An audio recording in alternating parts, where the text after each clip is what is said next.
कहते हैं खेल से कोई खिलाड़ी बड़ा नहीं होता, लेकिन जब बात सचिन तेंदुलकर की हो तो लोग अक्सर खामोश हो जाते हैं। लेकिन उस दिन एक 22 साल का लड़का सचिन तेंदुलकर को आउट करने के बाद पूरी दुनिया के सामने बीच मैदान में क्रिकेट के भगवान को ललकार रहा था। जवाब में सचिन तेंदुलकर ने चुपचाप ये सब देखते हुए पवेलियन की ओर वापस चले जाते हैं। लेकिन फिर जो हुआ वो पूरी दुनिया के लिए मिसाल बन गया। आगे बढ़ने से पहले वीडियो को लाइक कर दीजिए और साथ में चैनल को सब्सक्राइब कर दीजिए। तो कहानी की शुरुआत होती है 31 जनवरी 1991 को, जब पहली बार जिम्बाब्वे के टीम में ब्लैक आदमी को शामिल किया जाता है, जिसका नाम था हेनरी ओलांगा। ओलांगा ने पाकिस्तान के खिलाफ अपने पहले ही मैच में 5 विकेट झटक लिया था।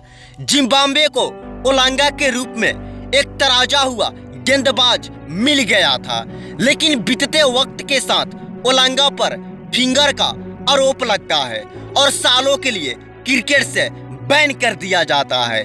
ओलांगा अपने बॉलिंग से सुधारने के लिए भारत को चुनता है और जब ओलांगा रात को चेन्नई के गलियों में घूमता तो उसको हर एक मैच की तरह उसे एक आवाज सुनाई देती।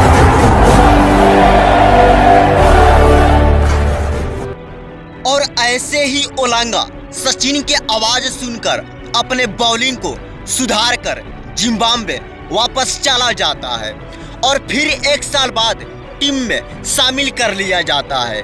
उसके बाद ही ओलांगा शानदार गेंदबाजी कर रहा था। ये वही दौर था जब क्रिकेट में सचिन तेंदुलकर अपने पीक समय पर थे। सामने वाली टीम सचिन के विकेट लेने के बाद जीत के बारे में सोचती थी।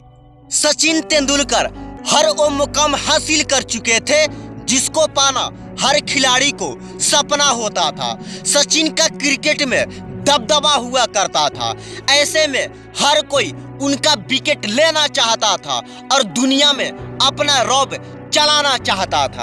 अब साल आता है 1998, जब भारतीय टीम जिम्बाब्वे में क्रिकेट खेलने के लिए जाती है। ऐसे में कयास लगाए जा रहे थे कि हेनरी कैसा परफॉर्मेंस करता है, क्योंकि ओलांगा अपने तेज गेंदबाजी से अच्छे बल्लेबाजों को पानी पिला देता था।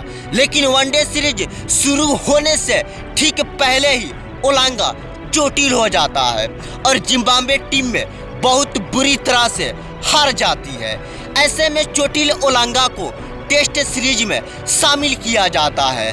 जिम्बाब्वे टीम पहले बल्लेबाजी करते हुए 181 रन पर 8 विकेट गंवा देती है। तब चोटिल ओलांगा ने अपने शानदार बल्लेबाजी से स्कोर बोर्ड को 219 रन तक पहुंचा देता है। उसके बाद ओलांगा अपने शानदार गेंदबाजी से 5 प्रमुख बल्लेबाजों को आउट कर देता है, लेकिन द्रविड़ के शतक के मदद से भारत 280 रन बना लिए। उसके बाद जिम्बाब्वे ने दूसरी पारी में 293 रनों का स्कोर खड़ा कर दिया और भारत को जीत के लिए मात्र 235 रनों की जरूरत होती है। यह टारगेट आसान था, लेकिन पूरी टीम इंडिया मात्र 173 रनों पर ऑल आउट हो जाती है और अब जिम्बाब्वे टीम अपने दूसरे टेस्ट मैच जीत दर्ज कर लेती है और ओलांगा को मैन ऑफ द मैच दिया जाता है। इसी के साथ इस सीरीज का अंत हो जाता है। फिर साल आता है 1998 में, जब कोका कोला कप आता है, जिसमें इंडिया, श्रीलंका और जिम्बाब्वे टीम शामिल होती है। इस सीरीज में श्रीलंका जैसी टीम को जिम्बाब्वे एक बार नहीं 2 बार हरा देती है।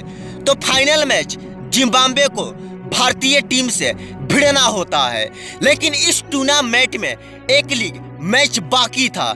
इंडिया और जिम्बाब्वे के बीच खेला जाना था। इस मैच में कोई फर्क नहीं पड़ने वाला था। मैच की शुरुआत होती है। मैच में पहले जिम्बाब्वे के टीम भारत के सामने 209 रनों का टारगेट खड़ा कर देती है। यह टारगेट बड़ा नहीं था, लगभग भारत की जीत पक्की थी, लेकिन ओलांगा अपने पहले के 2 ओवर में गांगुली और द्रविड़ को आउट कर देता है। अब ओलांगा के सामने सचिन होते हैं, वही सचिन जिसका नाम ओलांगा ने चेन्नई की गलियों में सुना करता था। ओलांगा के पास सुनहरा मौका था उसका सपना पूरा करने का। ऐसे में ओलांगा तेज बाउंसर करी और सचिन आउट हो जाते हैं। और इसी जोश में ओलांगा कुछ ऐसा कर बैठा जिसका अंजाम क्या होने वाला था उसकी गवाही तो वक्त ही दे सकता था, क्योंकि किसी भी खेल में उसकी मर्यादा जरूरी होती है और यदि सामने सचिन हो तो गलती करने की सवाल ही पैदा नहीं होता। अब ओलांगा जो करना था वो कर चुका था। सचिन चुपचाप पवेलियन चले जाते हैं, वहां से डायरेक्ट नेट पर चले जाते हैं और वहां बाउंसर पर प्रैक्टिस करते हैं। जब तक कि सचिन वापस आए भारत यह मैच हार चुका था, लेकिन ठीक 36 घंटे बाद इन्हीं दोनों टीमों के बीच फाइनल मैच खेला जाना था। यह सचिन के जीवन के सबसे लंबे 36 घंटे थे। यह बात सचिन सालों बाद एक इंटरव्यू में बताया था। ओलांगा का ऐसा जश्न सचिन को ठीक से सोने नहीं दिया। सचिन जब भी सोने का प्रयास करते तो ओलांगा के वो खूंखार चेहरा सामने आ जाते। अब जैसे तैसे 36 घंटे बीत चुका था। जिम्बाब्वे टीम बुलंद हौसलों के साथ मैदान पर आती है। जिम्बाब्वे टीम पहले बल्लेबाजी करते हुए भारत के सामने 196 रनों का टारगेट खड़ा कर देती है और एक बार फिर से ओलांगा होता है, वही ओलांगा जिसने सचिन को 36 घंटों से नींद हराम कर दी थी। और फिर से ओलांगा ने तेज बाउंसर मारी और सचिन तेजी से भूखे शेर की तरह झपट पड़े और गेंद को बाउंड्री के बाहर भेज देते। उसके बाद तो सचिन का रौद्र रूप देखने को मिला, जिसके देखने के बाद हर कोई हैरान रह गया। ओलांगा की रूह कांप चुकी थी, चौके पर चौके लगाए जा रहे थे। शुरुआती ओवर में ओलांगा पर चढ़ाई कर दिए थे। सचिन की ऐसी मार से ओलांगा हताश निराश हो चुका था। अभी तक उसको पता ही नहीं था कि आखिर सचिन आज क्यों ऐसा रौद्र रूप में बल्लेबाजी कर रहे हैं। ओलांगा बाउंसर पर बाउंसर मारता तो सचिन चौके पर चौके मारते।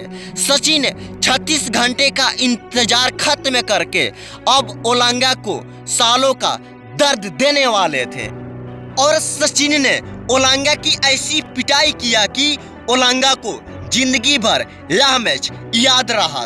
भारतीय टीम के लिए यह मैच यादगार बन गया और साथ में सचिन के लिए भी यह मैच हमेशा हमेशा के लिए यादगार बन गया। लेकिन उतना ही याद ओलांगा के लिए भी बन गया। उस दिन ओलांगा के उसके कैरियर का सबसे शर्मनाक दिन था। यह ऐसा दिन था जिस दिन ओलांगा अंदर से टूट चुका था। ऐसी पिटाई खाने के बाद ओलांगा दोबारा से ऐसा सेलिब्रेशन नहीं किया और यह मैच भारत आसानी से जीत जाता है। ऐसा ही इंटरेस्टिंग वीडियो देखने के लिए हमारे चैनल को सब्सक्राइब करें और साथ में बेल आइकन वाले प्रेस को जरूर ऑल कर लीजिएगा। मिलते हैं दोस्तों नेक्स्ट वीडियो में। जय हिंद, जय भारत।